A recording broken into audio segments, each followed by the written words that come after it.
Hello and welcome. My name is Dr. Benjamin Browning, representing Ambassador International University in Zambia. And if you're watching this video, hopefully it is because you have already watched my video on crafting a topic and a research question. But even if you haven't, which you definitely should, this video is still going to be useful for you. So what are we talking about today? We are talking about how to create or develop a hypothesis or a thesis. So real quick disclaimer before we get started. When I use the term thesis in today's video, I'm usually referring to a small statement that makes a claim. Now, this can be confusing because some of you are watching this video to work on your master's thesis. So when I talk about a master's thesis, I'm talking about a large paper, usually somewhere between 50 and 150 pages, that is making a claim. Now, in this video, I'm not really going to be talking about a thesis in that large paper sense. I'm going to be talking about a thesis in a short statement that usually is the foundation for that larger paper, but that's what I mean. So just understand, when I use the term thesis, that's what I'm talking about. So with that disclaimer aside, let's jump into this. So first thing we want to do is we need to pull up our document. So we want to pull up our document. And as I told you in the previous video, the document that I will be using is going to be the Google Docs. Now I'm using Google Docs because it backs up very easy. So that's what we're using. You can also use Microsoft Word, which is another popular program. Microsoft Word does have a feature that will allow you to back up to the cloud, or you could use another system such as Dropbox in order to automatically back up things. But whatever you do, anytime you're doing this, back up your work in multiple places. Back it up on your computer, back it up on a flash drive, back it up in the cloud, whatever. Back it up in multiple places, because the last thing you want to do is to be 100 pages into something and then lose everything you did. All right. So as you can see, I've already developed the topic here. We developed this in the last video, and maybe it's not the perfect one, but it works. And we're kind of using essentially what I did for a previous paper. So this research that I'm using as an example, I actually presented a paper at a conference a while back on this, so it's based off of that work. So here's our topic, the riot in Jerusalem in the book of Acts.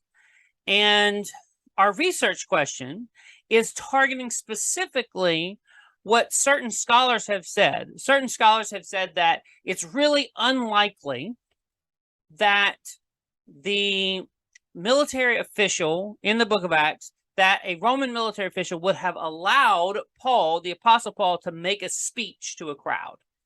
So what I have done is I've crafted a research question. And my question is, in what ways did the Roman commander's decision to allow Paul to speak to the crowd in Acts 21:40 mirror the behavior of other Roman officials at the time? And to what degree does that make his behavior plausible?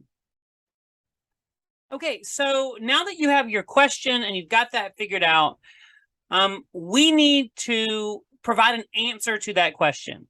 So once we start talking about providing an answer to the question, there are two words that come up, the word hypothesis and the word thesis.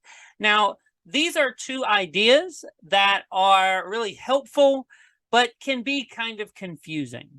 So let me kind of walk us through what this process will look like.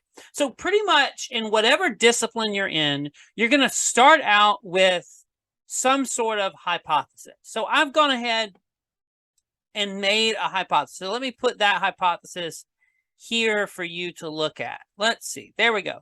So I have made a hypothesis for you for our particular thing. And notice I call it a working hypothesis. I'll explain that in just a second. But this is essentially what a hypothesis is. A hypothesis is what you think you will find. That's a hypothesis. So we have our topic, we have our research question, and then our hypothesis is simply what I think I will find. After I do all the research, this is what I think my result will be. So in its most basic form, a lot of times people think of a hypothesis as an if and then statement. It doesn't have to have if and then in it, but the idea is that it is usually a two-part saying that says, if I do this research, or if I look at these things, or if I do these things, then this will be the result. That's often the way that a hypothesis goes. It's like, if I check these sources, or research this thing, or apply this model, or test this thing, then the result will be this. So that's a hypothesis. A hypothesis is simply what I think I will find when I do the research. Okay. Now, an important thing that you have to understand about a hypothesis is that a hypothesis must be verifiable or falsifiable. That means I must be able to tell if my hypothesis is true or false. Okay, that's a hypothesis. It is a statement that can be proven or shown to be true or shown to be false by your research. Okay, that is a hypothesis. Right now, let me kind of frame things for you a little bit more, because this is very, very important for you to grasp. A hypothesis is going to be important for all types of research, but it's going to be especially important for research that is scientific. So let me give you an example that would fit at AIU. So if I'm doing research and I'm trying to say a particular teaching method is more likely to bring about a higher rate of knowledge in the part of participants. If I'm saying, essentially, if I apply this method of teaching, then the hearers are more likely to reach a certain level of knowledge. Okay, so what I've done is that's a thesis. That's a hypothesis. If I apply this method, then the result will be higher levels of information retention. Okay, so if that's the type of paper I'm writing, then guess what? There is a possibility that I can apply that method and then it not work. That's a possibility. I could apply this method and then thinking that, oh, well, I'm going to have an increase in knowledge, but really it stays about the same, or maybe it decreases. So if I'm writing a paper, especially a paper where I'm trying to test with human subjects, I'm saying if I try this with people, they're going to get this growth. If I'm writing something that's more of a scientific style paper, then a hypothesis is essential for me. And in fact, that's pretty much going to be the main step that I go to. I'm going to have I'm going to have a topic, a research question, and the hypothesis. Then I'm going to write my paper. I'm going to do the research. I'm going to share the research, and I'm going to get to the end of my paper or the end of my project. And at the end, I'm going to say, my hypothesis was verified or my hypothesis was falsified. That's what I'm going to do. Now, many of you listening to this are not doing a scientific style paper. So why am I telling you about a hypothesis? Because even though if you're not writing a more scientific style paper or social science style paper, even if you're not doing that, you can still or you will still use a hypothesis. Only in your case, we'll usually call it a working hypothesis. So a working hypothesis is the same thing as I was talking about before. It is simply what you think you will find. The difference with a working hypothesis is it probably won't end up in your paper. You probably won't write down a working hypothesis in your paper. Instead, it'll probably just be something you write down for your information only. So a working hypothesis is simply, this is what I think I will find, and now I'm going to go do my research. So I'm going to start studying. For example, for our research question here, you can see I have provided a working hypothesis. So our research question was, in what ways did the Roman commander's decision to allow Paul to speak to the crowd in Acts 21:40 mirror the behavior of the Roman officials of the time, of other Roman officials of the time, and to what degree does this make his behavior plausible? So my hypothesis, again, that kind of, if I do this, then this will be a result structure. My hypothesis at the beginning is, this is what I think the answer to this question is. I've done a little bit of research. I haven't done all my research, but I've done a little bit of research, and this is what I think the answer is. So now I'll take this and I'll start doing it. An examination of the Greek and Roman sources from the early Roman period. Okay, that's my if.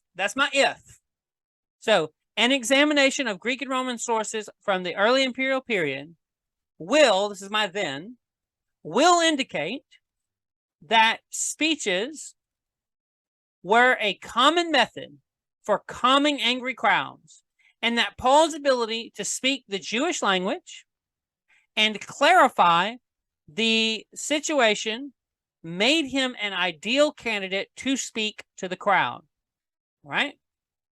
So that is a hypothesis. At this point, again, this will probably not end up in my paper, right? It will probably not end up in my paper, because now I can go and I can study this hypothesis, and I can look at my sources and do all this. And this is very early on in my research process.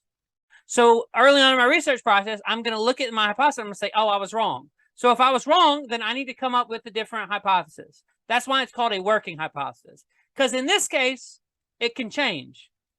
All right. In a typical paper that you'll be doing, I'm not talking about a scientific paper, but in a typical paper that you're doing, you'll look at this, you'll examine, all right, I'm examining Greek and Roman sources. Oh man, I'm seeing that I'm not right. So I need to change my hypothesis. I need to figure out what the truth is here. But in this case, of course, I believe, writing this down, I have researched all this, and I have seen that, yeah, this hypothesis is true. So now I can upgrade this. It's no longer, this is what I think I will find. I've done all my research. I have found that, yeah, speeches were extremely common. In fact, they were the most common form of trying to talk down a crowd, trying to de-escalate a crowd situation. They were the most common. And that it was relatively common that somebody speaking the language and that somebody that could clarify the situation would be the one doing that speaking. So I've looked at the sources and I have confirmed that. All right, so now I've done all my research and now I'm ready to write my paper. So notice with this style, with the working hypothesis, this is just helping me to frame my research while I'm doing it, okay? I'm framing my research while I'm doing it. So now I have found, after doing my research, my preliminary research, I found my hypothesis is true. So now I want to make a thesis. And a thesis is, it's like a step above a hypothesis. A hypothesis is, this is what I think I will find. Okay?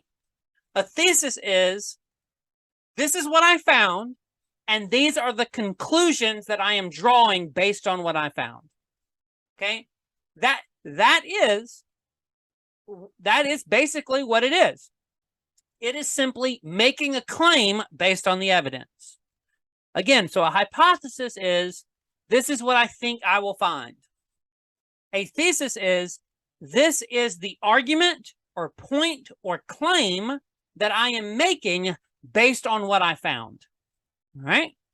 So I'm going to say it one more time until you get tired of hearing it. A thesis, a hypothesis, this is what I think I will find. A thesis, this is a claim, argument, or point based on what I found. So now, with a hypothesis, it has to be verifiable or falsifiable, right? I have to be able to say, all right, is this true? With a thesis, essentially, you have to be able to support your claim with the evidence. Because essentially what a thesis is you're taking that evidence and you're interpreting it for the reader. You're saying, this is the evidence, and this is why I think this evidence means this. Okay? So you are making an argument. So you need to be able to support your argument with evidence and convince me that your interpretation of that evidence is the best possible interpretation. Okay? So with a thesis, you're making a claim, you're backing it up with evidence, and then you're convincing me that your interpretation of that evidence is the best interpretation. Okay? So now here's a thesis. Here's an example of a thesis. Notice, first of all, when I write a thesis, and maybe this is more of a style thing, but personally, when I write a thesis statement, I always try to restate my question in the thesis. I try to restate my question in the thesis. So here, my question was, in what ways did Roman commander's decision to allow Paul to speak to the crowd in Acts 21:40 mirror the behavior of Roman officials of the time, and to what degree does this make his behavior plausible?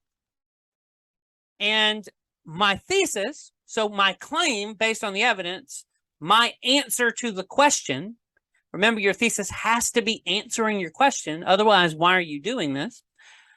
My thesis is the Roman commander's decision to allow Paul to speak to the crowd in Acts 21:40 is plausible because speeches were a common method for calming angry crowds, and Paul's ability to speak the Jewish language and clarify the situation made him an ideal candidate to speak to the crowd.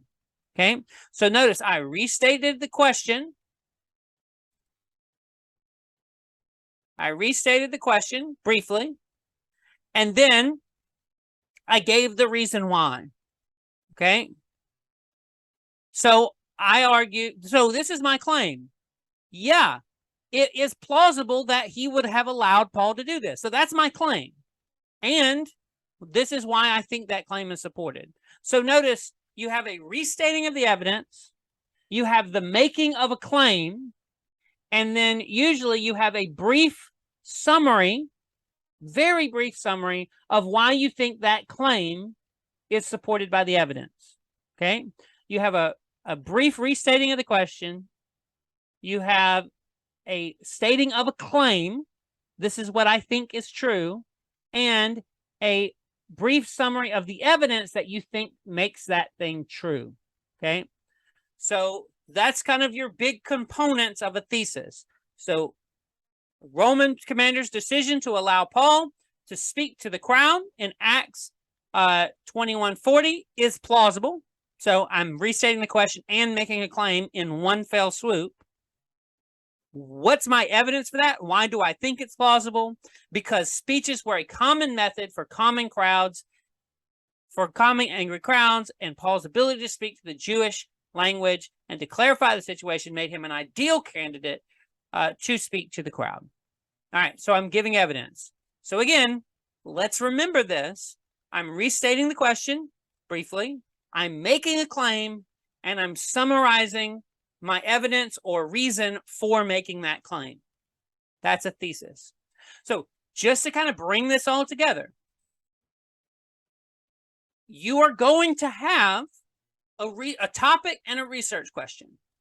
Your research question is something that you want to answer. When you answer that research question, the first thing you will do is to come up with a working hypothesis. This is what I think the answer is. Then you will do your research. And then after you have done your research, you will summarize, you will take that research and you will present a claim, which is called a thesis. And in your thesis, it is a brief statement, usually one sentence, that restates the question, provides a claim, your answer to the question, and provides a brief summary of the evidence for that question, for that answer. Okay? The exception to this situation is if you are writing something more on a scientific or social science type situation, in which case you will probably not have a thesis, you will merely have a hypothesis. And again, in those situations, in a more science-based thing, even if a hypothesis is falsified, it's still useful to know that that's not the answer. So that's why they write a paper where you might still have a hypothesis, okay? And you might not have a thesis. So I hope this has been helpful to you. Again, we come up with a topic, we develop a research question, then we usually have a working hypothesis, and then that hypothesis moves us to the thesis.